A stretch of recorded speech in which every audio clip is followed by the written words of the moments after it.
Saudi আরবে গাড়ি চালানো যতটা সহজ আবার ঠিক ততটা কঠিন।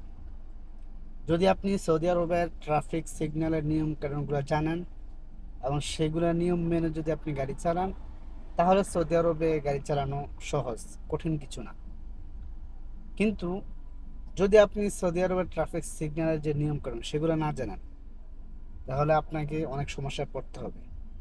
আর সবচাইতে ইম্পর্টেন্ট হচ্ছে, সৌদি আরবে যদি গাড়ি চালাতে চান, তাহলে অবশ্যই অবশ্যই আপনাকে ভালো আরবি জানতে হবে। সেটা আমি কেন বলছি, অনেক সময় দেখা যায় আপনার অ্যাক্সিডেন্ট হইলে এখানে নিজাম আসে, তখন কিন্তু নিজাম এসে কিভাবে অ্যাক্সিডেন্ট হয়েছে সেটা জিজ্ঞেস করে। আপনি যদি ভালোভাবে আরবি না জানেন আর ওনাকে যদি ভালোভাবে বলতে না পারেন, তাহলে কিন্তু ওই সৌদি কিন্তু আপনার দুর্বলতার সুযোগ নিয়ে মিথ্যা কথা বলে আপনার উপরে দুধ চাপিয়ে দিবে। তখন দেখা গেছে কি আপনার উপরে বড় একটা জরিমানা চলে আসবে। তো সৌদি আরবে গাড়ি চালালে অবশ্যই অবশ্যই আরবি জানা জরুরি।